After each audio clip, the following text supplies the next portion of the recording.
उत्तर महाराष्ट्राची कुलदेवता व आद्य स्वयंभू शक्तिपीठ असलेल्या सप्तशृंग गडावर आदिमाया सप्तशृंगी देवीच्या शारदीय नवरात्रोत्सवास गुरुवार 3 ऑक्टोबरपासून सुरुवात होत आहे। नवरात्रोत्सवात श्री सप्तशृंगी निवासिनी देवी ट्रस्टतर्फे विविध धार्मिक कार्यक्रम होतील।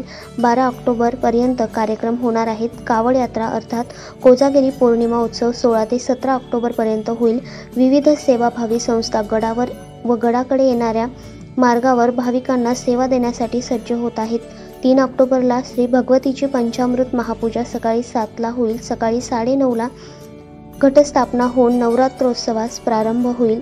नवरात्रोत्सवात रोज सकाळी 7 ला श्री भगवतीची पंचामृत महापूजा होईल। नवरात्रोत्सवाचा मुख्य दिवस असलेल्या 11 ऑक्टोबरला सकाळी 7 ला पंचामृत महापूजा, दुपारी 3:30 ला न्यासाच्या कार्यालयात ध्वजपूजन झाल्यानंतर मानकरी दरेगावचे गवळी पाटील कुटुंबियांकडे ध्वज सुपूर्द केला जाईल। नंतर ध्वजाची संवाद मिरवणूक निघेल। सायंकाळी 5 ला श्री भगवती मंदिर सभा मंडपात शतचंडी याग, होम हवन व पूजा होईल। याच दिवशी रात्री 12 ला श्री भगवती शिखरावर कीर्तिध्वजाचे मानकरी दरेगावचे गवळी पाटील ध्वजारोहण करतील। 12 ऑक्टोबरला सकाळी 7 ला पंचामृत महापूजा, सकाळी 10 ला शतचंडी याग व पूर्णाहुती होईल।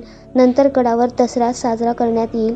शतचंडी यागास न्यायालयाच्या गाईडलाईनप्रमाणे मानकरी व निश्चित केलेल्या प्रतिनिधींच्या उपस्थितीत परंपरेनुसार बळी देण्यात येईल। 16 ऑक्टोबरला रात्री 8:45 ला कोजागिरी पौर्णिमा उत्सवास प्रारंभ होईल। या दिवशी सकाळी 7 ला पंचामृत महापूजा होईल। सकाळी 10 ते रात्री 8:30 पर्यंत महाराष्ट्र, गुजरात, मध्य प्रदेश राज्यांतून कावडधारकांनी आणलेले जल श्री भगवती मंदिरात स्वीकारले जाईल। रात्री 8:30 ते 12 पर्यंत जलाभिषेक, पंचामृत महापूजा होईल। 18 ऑक्टोबरला सकाळी 7 ला नियमित पंचामृत पूजा, 7:30 ला शक्तिपाठ होईल। त्यानंतर महाप्रसाद वाटपाने नवरात्रोत्सव व कोजागिरी उत्सवाची सांगता होईल।